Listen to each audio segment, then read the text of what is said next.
저희가 성탄절에 처음 예배를 드리는데 저희 교회가 사실 이렇게 성탄절에 하나님 앞에 나와서 예배 드리는 게 참 귀한 것 같아요. 근데 예배라는 게 그렇잖아요. 예배라는 거는 그 다른 거 없죠. 하나님 앞에 집중하는 거예요. 그게 예배. 그렇죠? 저희 한 마음을 드리고 한 순간. 그래서 찬양과 말씀을 통해서. 그래서 주님을 찬양하면서 이렇게 같이 예배 드릴 수 있는 귀한 시간 참 귀한 것 같아요. 근데 특별히 감사한 건 이렇게 우리 하야하고 우리 하연이하고 우리 같이 이렇게 또 예배 드리는데 집중하는 모습을 보니까 너무 감사하네요. 너무 고맙네요. 예. 오늘 주제가 잠깐 한 가지만 더. 예. 오늘 하야가 찬양을 너무 귀하게 불렀는데 매년 우리 하야가 좀 이렇게 성탄절 찬양하는 걸 좀 봤으면 좋겠어요. Every year. 아직 하야랑 같이 불러도 되고 좋을 것 같아요. 자, 네. 한번 준비해 보겠습니다. 내년에도 더 좀 발전된 모습으로 같이 함께 찬양을 하도록 하겠습니다. 오늘 주제는 이제 동방 박사들 같이 이야기하는데 제가 우선 퀴즈 한번 내겠습니다. 퀴즈를 내겠습니다. 동방 박사들인데 동방 박사들이 몇 명이었을까? 몇 명이었을까? 여기 계시는 분들 중에 혹시 아시는 분이 있으시면 세 사람 한 분 나오셨습니다. 또 아시는 분? 하얀을 세 사람이에요? 그래요? 답이 앞에 있어서 그런가? 여기에 세 사람이 이렇게 뭔가를 들고 와서 그렇게 이야기를 하는데 정답은 성경에 숫자는 나오지 않는다라는 게 정답입니다. 예.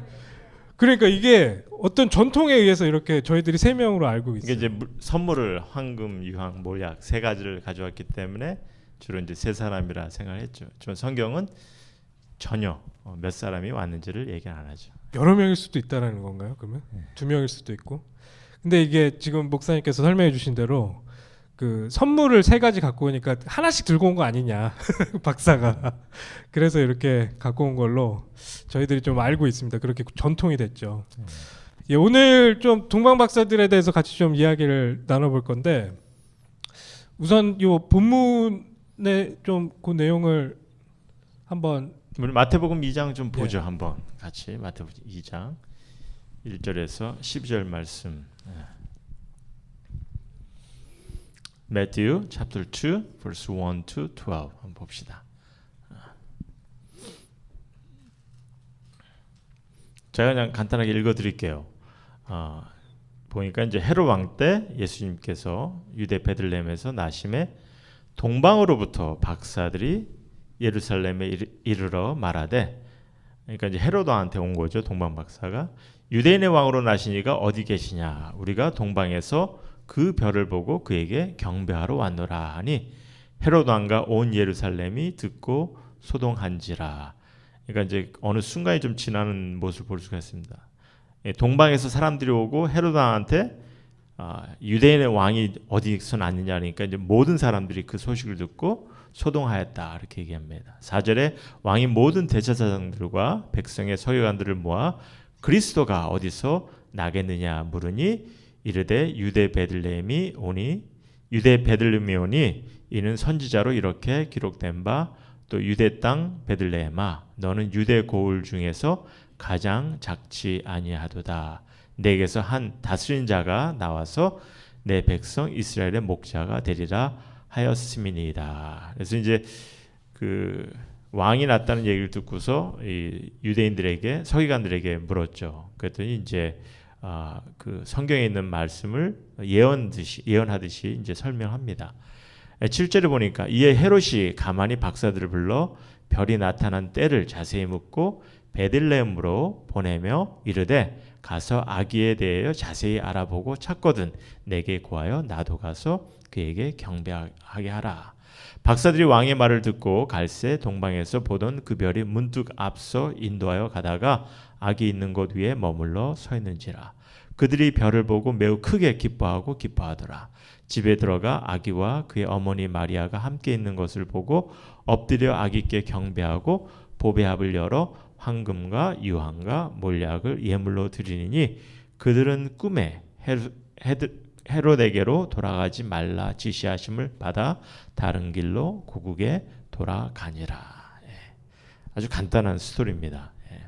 근데 간단한 스토리인데 사실 이 스토리 안에 우리가 생각해 볼 질문들이 좀 너무 많아요. 사실은 질문도 많고 또 여기서 주시는 그런 말씀의 의미도 참 많습니다. 근데 이거를 다 보려면 시간이 너무 오래 걸리고 그냥 몇 개만 혹시 질문을 받고 또 질문을 생각하면서 그걸 간단하게 나눴으면 합니다. 우선 제가 제 주변 지인에게 여쭤봤는데 저 주변 지인 중에 한 분이 물어보셨어요. 도대체 이 동방 박사가 누구냐? 이게 갑자기 뜬금없이 동방의 박사들이 왜 나오냐? 네. 요거가 우선 첫 번째 질문이었습니다. 그렇죠. 이 박사들 동방에서 동쪽 지역에서 온 박사들이라 이렇게 얘기하죠. 그래서 사실 정확히 우리가 알 수 있는 방법은 없어요. 근데 알 수 있는 방법을 성경을 통해서 좀 우리가 추측할 수 있는 방법이 있습니다. 그리고 그때 당시 시대 배경을 통해서 우리가 추측할 수 있는 것은 있어요. 이 동방에서 박사들이라 했을 때는 이제 그리고 또 별을 보고 왔다 이렇게 얘기합니다. 별을 보고 왔다는 것은 이 천문학에 대해서 굉장히 박식한 사람들이에요. 그러니까 이제 이 별의 동향을 공부하는 사람들, 별의 동향을 볼 수 있는 사람들이죠.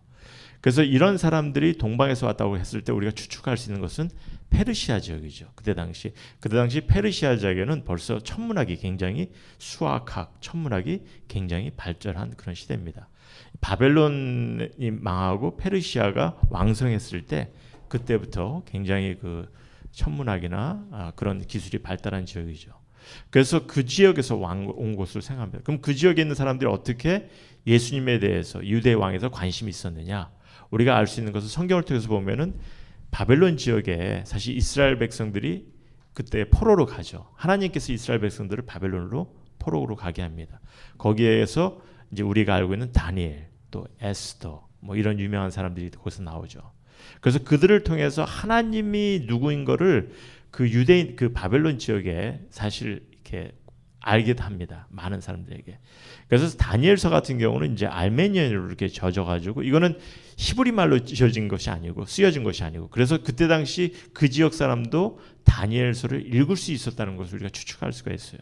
그러니까 이미 하나님께서 바벨론 지역에 예수님께서 오시기 전에 800년 전부터 벌써 700년 전서부터 하나님께서 바벨론 지역에 하나님의 그 능력, 하나님의 그 모습을 하나님의 뜻을 벌써 그들에게 밝히신 거죠. 그래서 우리가 이제 다니엘서를 잠깐 보시면요. 제가 다니엘서 잠깐 보여드릴게요. 다니엘서 12장 3절을 보면은 이런 말씀이 있습니다. 이게 이제 다니엘서의 마지막 부분인데 이런 말이 있어요. 지혜 있는 사람은 하늘의 밝은 빛처럼 빛날 것이요 많은 사람을 옳은 길로 인도한 사람은 별과 같이 영원히 빛날 것이다. 이런 말이 있습니다. 그러니까 이제 이 바벨론 지역에 하나님을 인식하고 하나님을 믿는 그런 지식인들이 또 이 천문학을 공부하는 사람들이 또 다니엘서를 아는 사람들이 보니까 하늘을 보니까 이상한 별이 떴단 말이에요.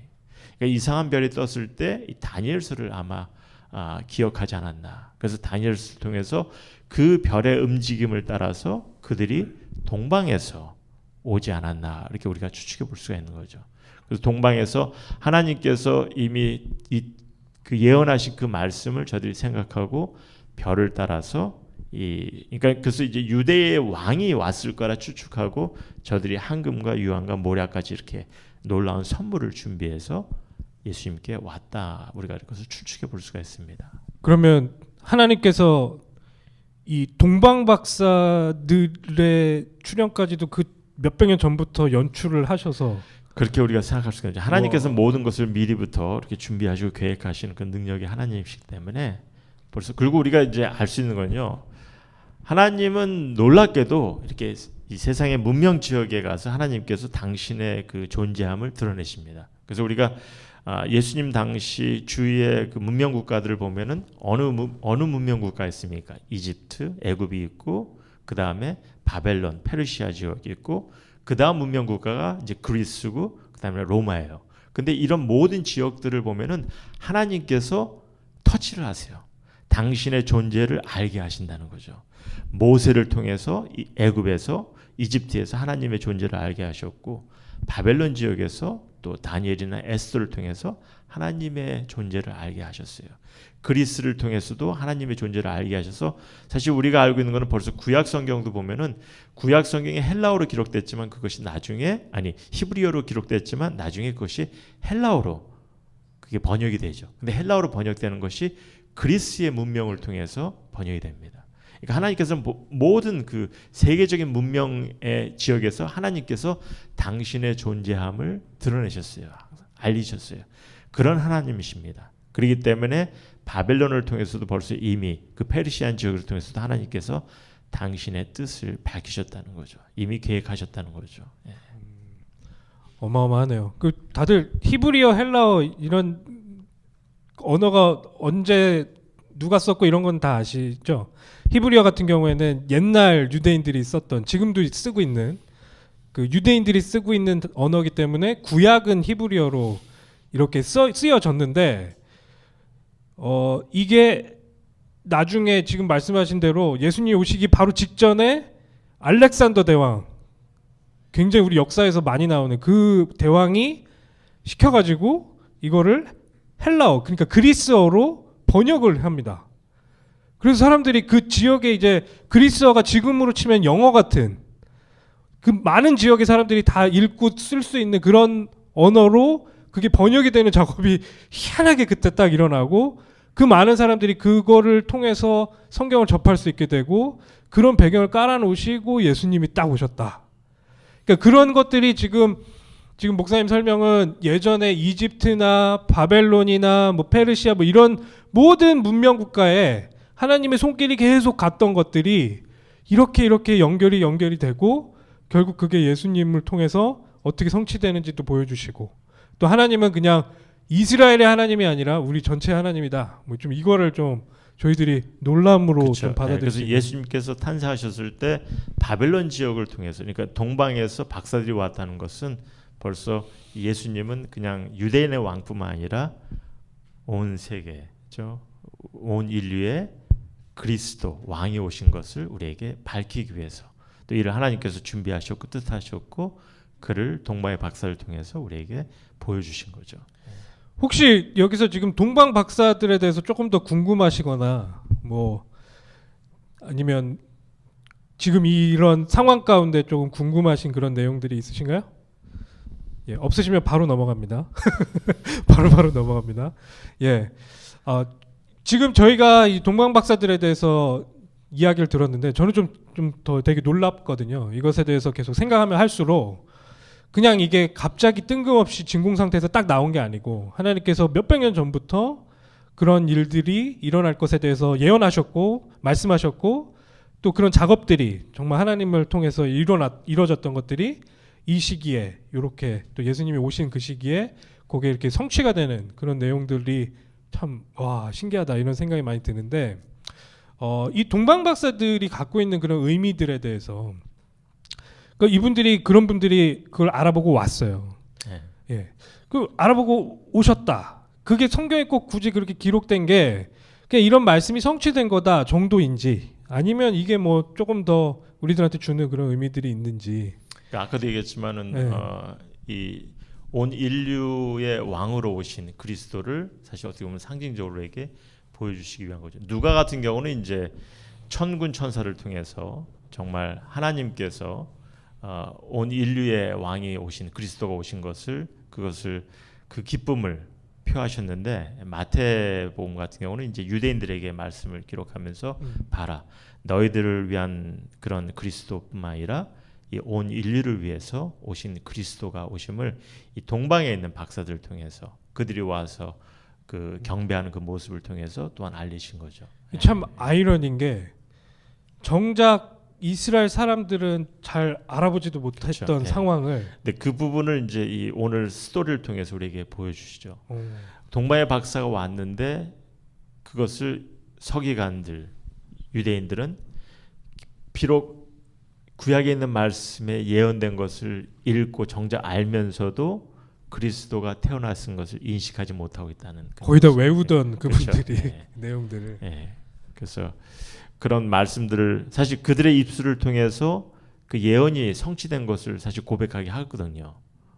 우리에 보면은 이제 그 말씀이 사실 이제 미가서에서 기록되어 있는데, 물론 이제 미가서의 5장에 있는 말씀을 이 서기관들을 통해서 설명하게 하는데, 5장 사실 2절서부터 5절까지 이렇게 쭉 보면은 아주 자세하게 설명합니다. 예수님의 탄생을. 근데 이제 저들은 이제 미가서 5장 2절만 이렇게 이제 설명을 하죠. 그래서 예루살렘에 베들레헴에 그리스도가 태어난 것을 이제 이미 그것이 이제 구약에서 예언된 것을 설명하는데, 그러니까 이제 유대인들도 그것을 인식하면서 헤롯 왕도 유대인의 그리스도가 태어난 것을 인식하면서도 저들은 정작 그리스도를 부인하는, 인정하지 못하는 그런 모습을 오늘 스토리를 통해서 우리에게 보여주고 있는 거죠. 예. 그러면 이 마태 기자 같은 경우에는 우리들한테 조금 더 그게 막 극명하게 예.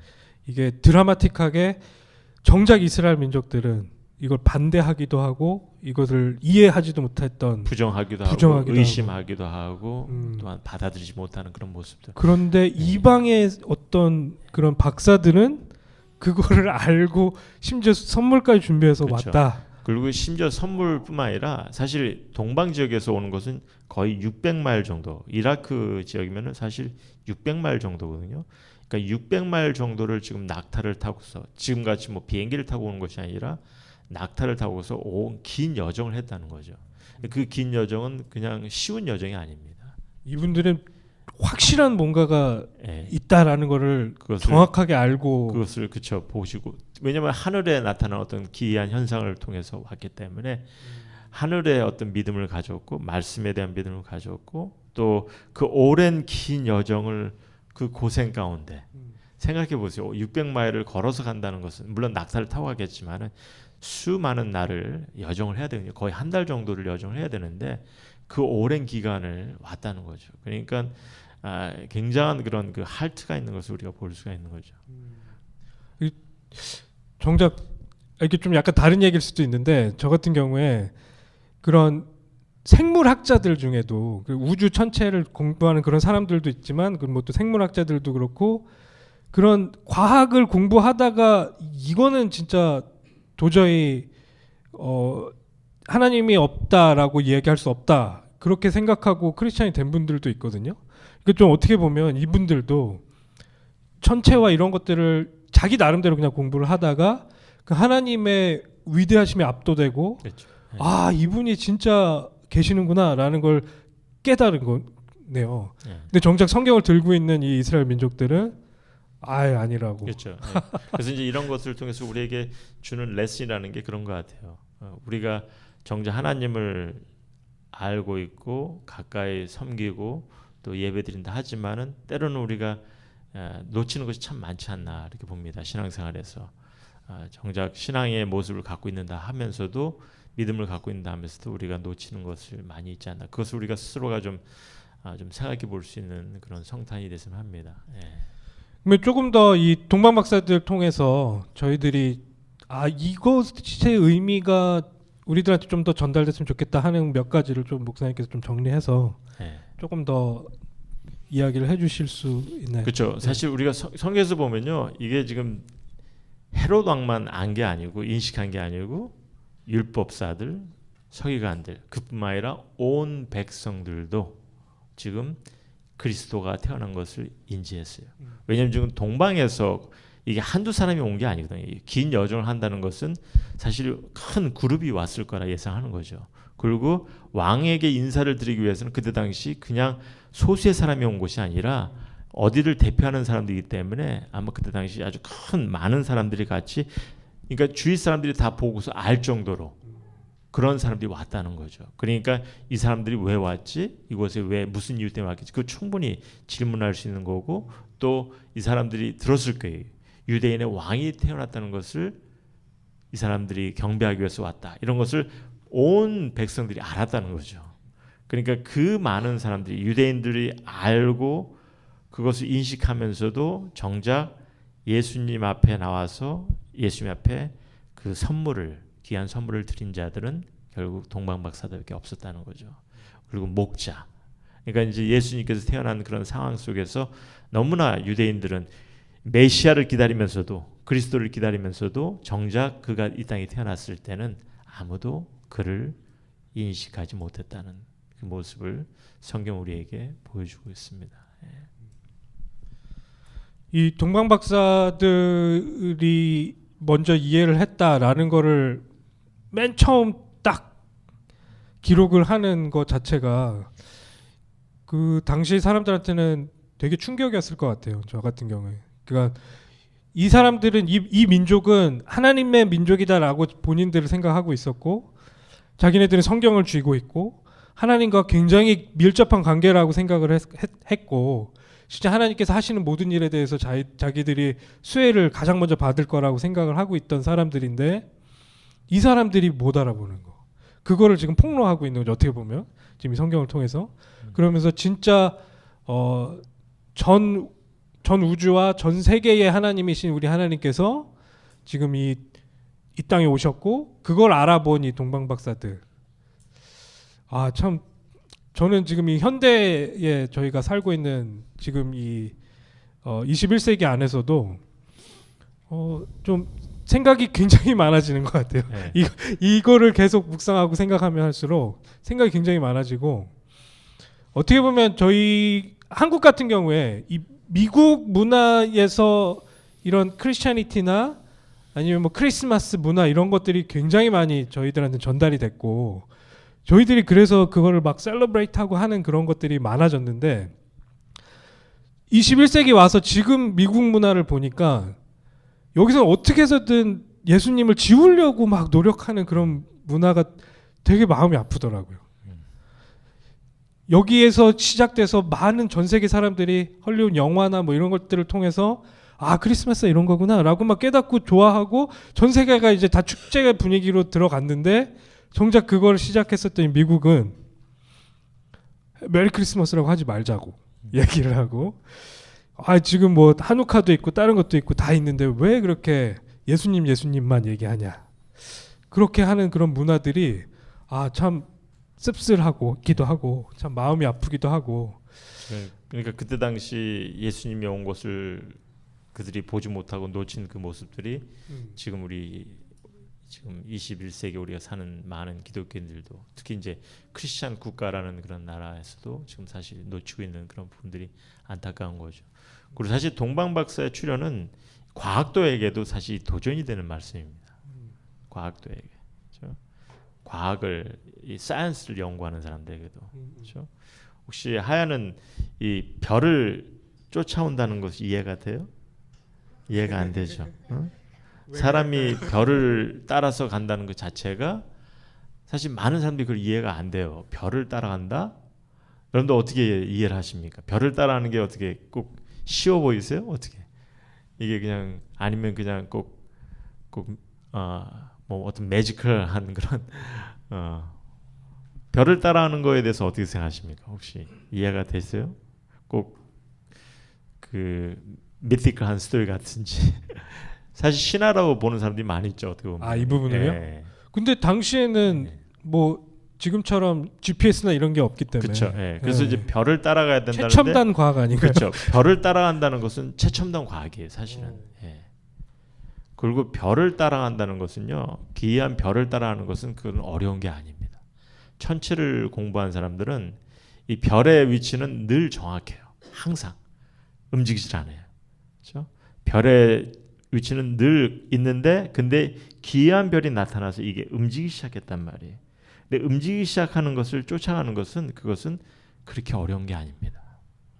그때 당시 그 천체를 공부하는 사람들은, 왜냐하면 그 별의 움직임 자체가 굉장히 액큐레이트했기 때문에, 정확했기 때문에 그것을 따라가는 것은 사실 GPS를 따라가는 건 거의 똑같은 거예요, 사실은 지금의.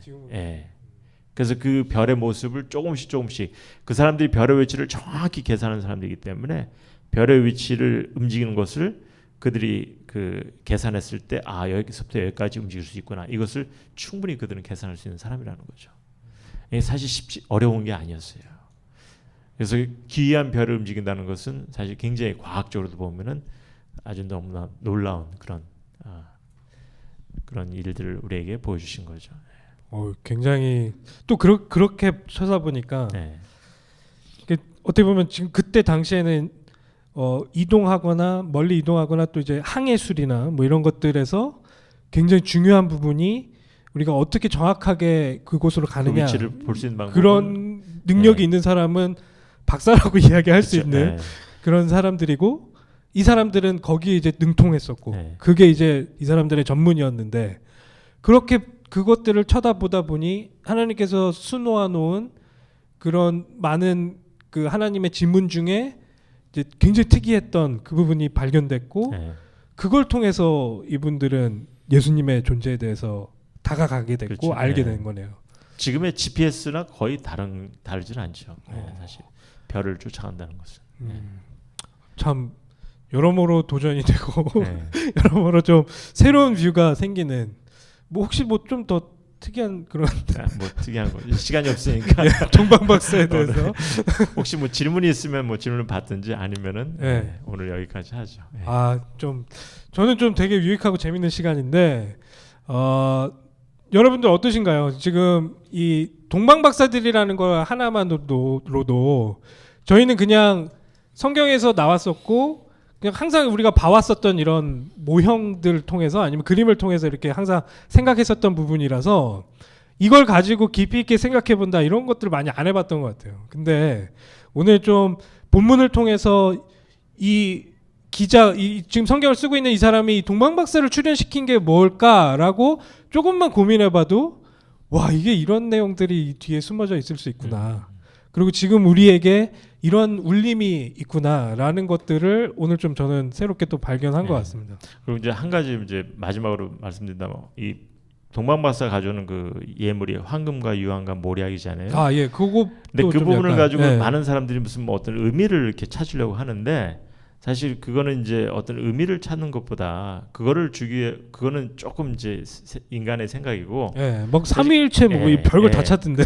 근데 사실 그때 당시 그 가장 그 귀한 예물들 중에 하나가 이제 황금과 유황과 모략 이런 것들이죠. 근데 이것이 이제 황금은 뭐 여러분들 잘 아시겠지만은 뭐 유황 같은 경우는 이제 그때 당시 그 fragrance 굉장히 그 아름다운 냄새를 나게 하는 모략 같은 것은 약으로 쓰는 거거든요. 그러니까 이런 것들이 굉장히 귀중한 물건들이고 이게 귀중한 사람들에게 높은 사람에게 전해지는 물건들입니다. 그러니까 왕이 태어났다는 그 왕자나 어떤 그런 높은 곳에 있는 보좌에 있는 이런 사람들에게 많은 사람들이 귀한 예물로 드리는 그런 예물 중에 하나가 이 황금과 유황과 모략이거든요. 그러니까 이제 그것들을 이제 준비해 온 거죠. 예수님께서 어떤 유대의 왕이라는 그런 것을 인식하기 위해서. 뭐 하나하나마다 갖고 있는 의미가 있다. 뭐 여기까지 갈 필요는 없고 그렇죠.